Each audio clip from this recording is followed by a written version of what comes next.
Good morning to all of you. आज हम लोग न्यू चैप्टर स्टार्ट करेंगे और इस चैप्टर का ये लेक्चर 1 है। चैप्टर 3 क्लास 12 अकाउंटेंसी का गुडविल नेचर एंड वैल्यूएशन। तो जैसा कि अभी हम लोग एग्जाम्पल्स की बात की हैं, एक तो तुम्हारा कावेरी और एक पंजाब स्वीट्स हाउस। ठीक है, तो कावेरी रेस्टोरेंट में जाते हैं तो हम लोग वही पनीर चिल्ली के लिए चार्जेस हम लोग को लगता है 220, बट वही पंजाब स्वीट हाउस में जाते हैं तो 100। लेकिन ये 220 हम यहाँ पर क्यों पे कर रहे हैं? चूँकि यहाँ पर जाते हैं तो हमको टेस्ट मिलता है अच्छा, सर्विस क्वालिटी अच्छा मिलता है और आँख के ऊपर पट्टी बांध करके कस्टमर चले जाते हैं कावेरी में और खाते हैं। ठीक है, और यहाँ 100 से प्लस हो रहा 120, तो ये होगा एक तरीके से नॉर्मल प्रॉफिट। मतलब कि कावेरी का कॉम्पिटिटर अगर देखा जाए तो पंजाब स्वीट्स है, तो पंजाब स्वीट्स के तुलना में कावेरी रेस्टोरेंट क्या कर रहा, अधिक पैसा कमा रहा है, एक्सेस अर्निंग कर रहा है। ठीक है, तो अगर कोई फर्म, कंपनी, एंटरप्राइज अपने कॉम्पिटिटर से अधिक पैसा एक्सेस प्रॉफिट करता है तो ड्यू टू गुडविल। ठीक है, उसका कारण एकमात्र होता है गुडविल। तो हम लोग इसी चैप्टर के बारे में आज डिस्कस करेंगे, जिसमें सबसे पहले हम लोग देखेंगे मीनिंग ऑफ गुडविल, कि गुडविल का मीनिंग क्या है। तो यहाँ लिखता है goodwill is N intangible asset. Intangible asset क्यों कह रहा? फॉर अ फर्म और एंटरप्राइज। फर्म बोले या एंटरप्राइज बोले सेम चीज़ होता है। तो कहता है गुडविल एंटरप्राइज के लिए और फर्म के लिए इनटेंजिबल असेट है, मतलब जिसको हम लोग टच नहीं कर सकते हैं, देख नहीं सकते हैं, लेकिन ये हमारा असेट है, इसीलिए इसका नाम दिया गया goodwill is an intangible asset. पता कैसे चलेगा कि हमारे फर्म का गुडविल है मार्केट में या नहीं है? तो हम अगर अपने कॉम्पिटिटर से, जो हमारा कॉम्पिटिटर है, जो हमारा राइवल फर्म से, अगर उससे हम अधिक प्रॉफिट कर रहे हैं, ठीक है, तो हम कहेंगे कि हमारा मार्केट में गुडविल अच्छा है। जैसे कावेरी रेस्टोरेंट कह सकता है हमारा मार्केट में गुडविल अच्छा है, बिग बाज़ार कह सकता है हमारा मार्केट में गुडविल अच्छा है, जियो जो कि हम लोग नेटवर्क यूज करते हैं, ठीक है, तो जियो भी कह सकता है हमारा मार्केट में गुडविल अच्छा है, क्योंकि कॉम्पिटिटर से ज़्यादा पैसा अर्न कर रहा है। कॉम्पिटिटर कौन है भाई जियो का? तो एयरटेल, आइडिया, वोडाफोन, ये सारे कॉम्पिटिटर हैं। उसके बाद यहाँ फिर से रिपीट करते हैं, goodwill is an intangible asset for a firm और enterprise which helps them to earn higher profits than normal profits. Normal profit से हम लोग को ज़्यादा प्रॉफिट करने में हेल्प करता है कौन? तो गुडविल। तो नॉर्मल प्रॉफिट होता क्या है? तो नॉर्मल प्रॉफिट हम यहाँ लिख रखे हैं, normal profits are the profits which the rival firms are earning. मतलब जो हमारा कॉम्पिटिटर है ना, जो हमारा राइवल फर्म्स है ना, वो जितना भी अर्न कर रहा है उसको हम लोग कहेंगे नॉर्मल प्रॉफिट्स। तो नॉर्मल प्रॉफिट्स की तुलना में हम लोग ज़्यादा प्रॉफिट कर रहे हैं ना, मतलब जो हमारा कॉम्पिटिटर अर्न कर रहा है उसके तुलना में हम ज़्यादा अर्न कर रहे हैं, तो ड्यू टू गुडविल। तो इसलिए कहा गया goodwill is an intangible asset for a firm और enterprise which helps them to earn higher profits than normal profits. Clear?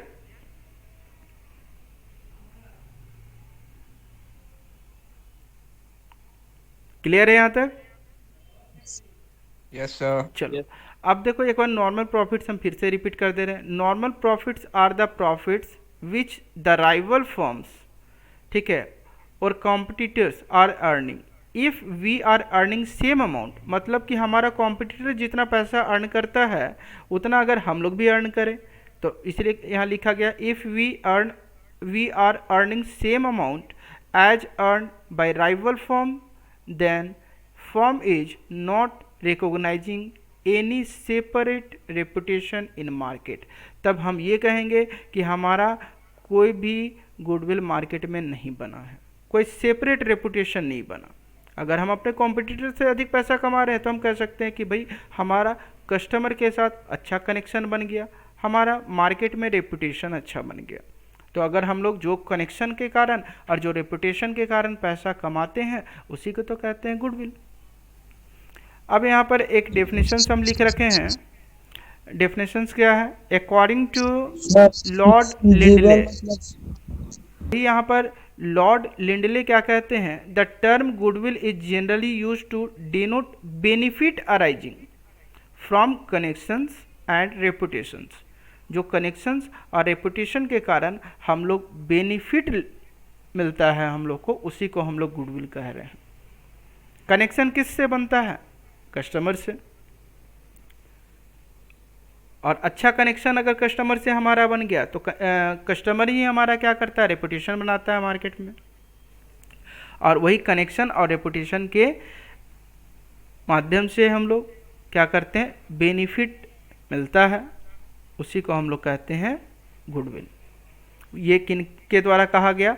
Lord Lindley ने कहा the term goodwill is generally use to denote benefit arising from connections and रेपुटेशंस।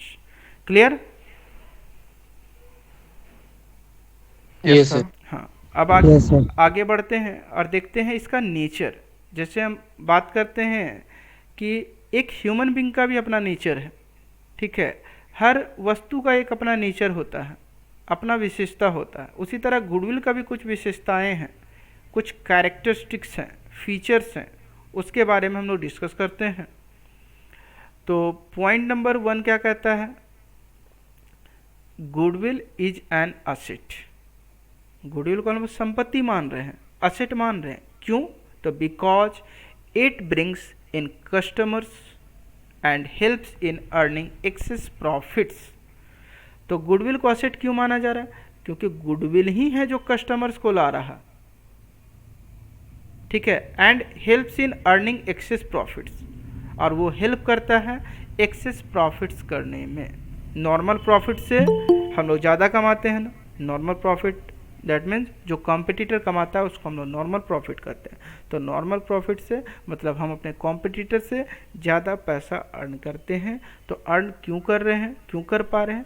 तो due to goodwill, due to market share. चलो point number 2। Point number 2 क्या कहता है? Goodwill is an intangible, जो अभी पूछ रहे थे, एंड इनविजिबल असेट। तो क्यों कह रहे हैं? क्योंकि उसको हम लोग देख नहीं सकते।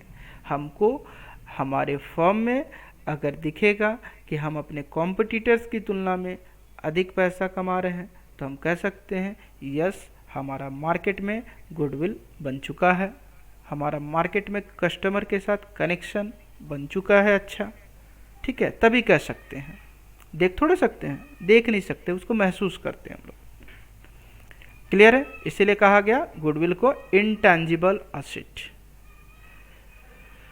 पॉइंट नंबर 3 कहता है it exists only when the firm is able to work better than rivals firms. अभी हम कहें कि हमारा गुडविल कैसे बनेगा? हम मार्केट में न्यू आए तो हमारा गुडविल कैसे बनेगा जी? गुडविल कैसे एग्जिस्ट करेगा हमारा? बोलो। सर अच्छा सामान बेचेंगे सर, अच्छा व्यवहार बनेगा सर, तो अपने आप गुडविल बनेगा सर। मतलब किसके तुलना में? अगर हम मार्केट में कुछ भी प्रोडक्ट लेकर आते हैं तो ऑलरेडी उसका सेलर कोई ना कोई होता है पहले से, ठीक है? तो भाई हमको अपने कॉम्पिटिटर की तुलना में हमको क्या करना पड़ेगा? बेटर काम करना पड़ेगा, तभी जाकर के हमारा गुडविल एग्जिस्ट करेगा, और नहीं तो नहीं करेगा। इसीलिए पॉइंट नंबर 3 कहता है it exists only when the firm is able to work better than rivals firms. अगर हम अपने कॉम्पिटिटर की तुलना में अच्छा परफॉर्मेंस करें, मार्केट में मेहनत करें, तभी हम तभी हमारा गुडविल एग्जिस्ट कर सकता है, नहीं तो नहीं। ऐसा नहीं है कि एक बार हम लोगों ने 1 साल पूरा मेहनत किया अपने कॉम्पिटिटर की तुलना में और उसके बाद फिर देखे कि गुडविल हमारा बन गया, फिर हम लोग आराम करने लगे, तो क्या गुडविल हमारा बना रहेगा? No no sir. Sir, no. No sir. हमारा जॉब खराब हो जाएगा। खराब हो जाएगा गुडविल हमारा फिर धीरे धीरे धीरे धीरे, ठीक है। तो इसीलिए पॉइंट नंबर 4 में कहता है goodwill is subject to fluctuation, it can not remain the same throughout. Goodwill हमारा क्या होता है, फ्लक्चुएट करते रहता है, ये पूरा सेम नहीं रहता पूरे लाइफ थ्रू, ठीक है। जैसे याद करो नोकिया, नोकिया ब्रांड का नाम सुने होंगे सब कोई। Yes sir. Yes sir. हम लोग पहले मोबाइल फ़ोन लेने जाते थे तो आँख पे ब्लैक कलर का पट्टी लगा कर जाते थे और बोलते थे भैया नोकिया का ये मॉडल दे दीजिए। अगर कीपैड लेना रहता था तो नोकिया 6600 और बहुत सारा मॉडल आता था, आराम से जा कर के लेकर आ जाते थे। लेकिन आज नोकिया का वही मार्केट शेयर है, वही गुडविल है क्या? No sir. No. No sir. कारण कारण नोकिया अपने कॉम्पिटिटर की तुलना में मेहनत नहीं कर पाया। एक टाइम था जो उसका कॉम्पिटिटर था, ठीक है, उससे ज़्यादा एफर्ट लगाया, ज़्यादा अच्छा परफॉर्मेंस मार्केट में किया, तो उस टाइम उसका गुडविल अच्छा था, तो गुडविल तो उस टाइम बन गया था। लेकिन क्या थ्रू आउट रहा गुडविल? नो, वो डाउन हो गया। सर। तो डाउन हो गया, नोकिया उतना बेटर परफॉर्मेंस कॉम्पिटिटर की तुलना में नहीं दे पाया। अभी देखो एमआई, देखो सैमसंग को भी पछाड़ दिया है अभी, ठीक है। सैमसंग का भी एक समय था कि लोग हाँ आंख सर। पर पट्टी बांध करके जाते थे, बोलते थे सैमसंग दे दीजिए भाई, ठीक है। तो इसीलिए कहा गया गुडविल हमेशा एक जैसा बना नहीं रहता, वो फ्लक्चुएट करते रहता है, ठीक है, सेम नहीं होता। पॉइंट नंबर 5 क्या कहता है, it can be bought and sold like any other asset. Goodwill को भी हम लोग खरीद सकते हैं और बेच सकते हैं, इसीलिए तो ये चैप्टर पढ़ रहे हैं हम लोग। चैप्टर ही का नाम है वैल्यूएशन ऑफ गुडविल। इसमें हम लोग ये जानेंगे कि गुडविल को हम लोग एसेट मान रहे हैं। अब हमको मान लो अपना फर्म को बेचना है, फर्म को सेल करना है, तो फर्म में जितने भी इन्वेस्टमेंट हैं क्या उसी का पैसा लेंगे और अपने फर्म को हैंडओवर कर देंगे सेकेंड पार्टी को? तो नो, हमने उतना मेहनत किया, ठीक है, और वो मेहनत का फ़ायदा बेनिफिट कौन लेगा? जो सेकेंड पार्टी हमसे बिजनेस परचेज कर रहा है उसको मिलेगा ना। मेरा मेहनत किया हुआ, कम से कम मेरा मेहनत का 2 साल 3 साल 4 साल उसको बेनिफिट मिलेगा, तो उसका हम लोग पैसा लेंगे गुडविल का भी। तो गुडविल का कितना पैसा लेंगे वही हम लोग कैलकुलेट करेंगे, यहाँ पे उसका वैल्यूएशन करेंगे कि गुडविल का कितना पैसा लेंगे और कैसे वैल्यूएशन ऑफ गुडविल किया जाता है वो जानेंगे। तो इसीलिए पॉइंट नंबर 5 क्या कहता है, it can be bought and sold like any other asset. Goodwill को भी other asset like plant, machine, land, building के जैसे खरीद और बेच सकते हैं। बोलो कोई डाउट नेचर में? नेचर का कोई पॉइंट Sir. इसमें doubt? Yes. Sir goodwill is an intangible assets है, हम्म। तो उसे देखा नहीं जा सकता, छुआ नहीं जा सकता, तो उसे खरीद कैसे सकते हैं? उसको खरीद कैसे सकते हैं? ठीक है, एकदम बता रहे हैं। देखो गुडविल को हम लोग देख नहीं सकते हैं, इसीलिए हम कह रहे हैं उसको इनटेंजिबल, ठीक। अभी हम गए और ये जो कावेरी का हम लोग एग्जाम्पल ले रहे हैं, कावेरी का मालिक कावेरी को बेचना चाह रहा, तो कावेरी में जितने भी इन्वेस्टमेंट हैं, कावेरी में जितने भी इन्वेस्टमेंट हैं, ठीक है, उसका पैसा तो कावेरी लेगा। उसका पैसा मान लो वो 2 करोड़ रुपया रखा, ठीक। अब ये कावेरी का मालिक बोलेगा भाई हमने अपने मार्केट में गुडविल बनाया, ठीक है, इतना साल से हम मेहनत कर रहे हैं, और आप जब हमारा बिजनेस को खरीदिएगा, मतलब हमारे रेस्टोरेंट को, तो आपको कम से कम 10 साल, ठीक है, 10 साल मेरे नाम पर, मेरा जो ब्रांड का नाम है ना कावेरी, आप उसी को परचेज कर रहे हैं एक तरीके से, ठीक है। तो उस नाम पर आप पैसा कमाइएगा पूरे 10 साल, तो 10 साल का मान लो हम लोग वैल्यूएशन कैसे करेंगे वो जानेंगे, लेकिन 10 साल का ये बोला हम 1 करोड़ जोड़ेंगे गुडविल का पैसा। कितना जोड़ेंगे? 1 करोड़। आपसे कितना पैसा लेंगे टोटल? हम 3 करोड़ रुपया लेंगे भाई। लेना है तो लीजिए, नहीं लेना है तो मत लीजिए, लेकिन लोग ले लेंगे भाई। क्यों? क्योंकि 10 साल कम से कम ये ब्रांड के नाम से पैसा अर्न करेगा। कौन? कावेरी। अब जो लेने वाला है वो मान लो मेन रोड में कोई रेस्टोरेंट खोलता दूसरे नाम से, तो उसको जमाने का मतलब क्या, उसको ब्रांड बनाने में कितना टाइम लगेगा और बनेगा कि नहीं बनेगा वो भी डाउट होगा, क्योंकि बिजनेस मीन्स रिस्क कहते हैं हम लोग। और यहाँ पर तो भाई रिस्क नहीं है ना, यहाँ पर तो रिस्क नहीं है। वो तो तुरंत बिजनेस परचेज करेगा और आज परचेज किया और आज ही से पैसा अर्न करना शुरू कर देगा। तो इसीलिए कावेरी का मालिक जो बेचेगा वो गुडविल का भी पैसा लेगा। क्लियर? मतलब रेपुटेशन का भी हाँ, पैसा लेगा और गुडविल का भी। यस, रेपुटेशन को ही तो गुडविल कर रहे हैं। जो रेपुटेशन है हमारा यस सर, उसी को यस सर, गुडविल कर रहे हैं ना। ठीक है? यस सर, दोनों को खरीद लेना, दोनों को खरीदेगा ना। हाँ तो भाई अगर मान लेते हैं तुम्हारा ही कावेरी रेस्टोरेंट है, तुमसे हम कावेरी रेस्टोरेंट ले लें, तो तुम तो भाई पूरा पैसा जितना मांगोगे उतना हमको देना पड़ेगा। तुम बोलोगे भाई हम 5 लाख लेंगे, तो हमको खरीदना होगा तो हम 5 लाख देना पड़ेगा, यस सर, क्योंकि तुम्हारा मेहनत का बेनिफिट हमको मिलेगा अगले 10 साल तक। क्लियर? चलो। यस सर, क्लियर हो गया सर, समझ में। हाँ, अब बात करते हैं हम लोग क्लासिफिकेशन ऑफ गुडविल। तो क्लासिफिकेशन ऑफ गुडविल में हम लोग 2 पार्ट में देखते हैं गुडविल को।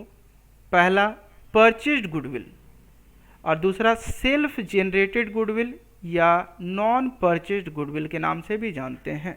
तो परचेज्ड गुडविल क्या है, नाम से ही क्लियर होगा।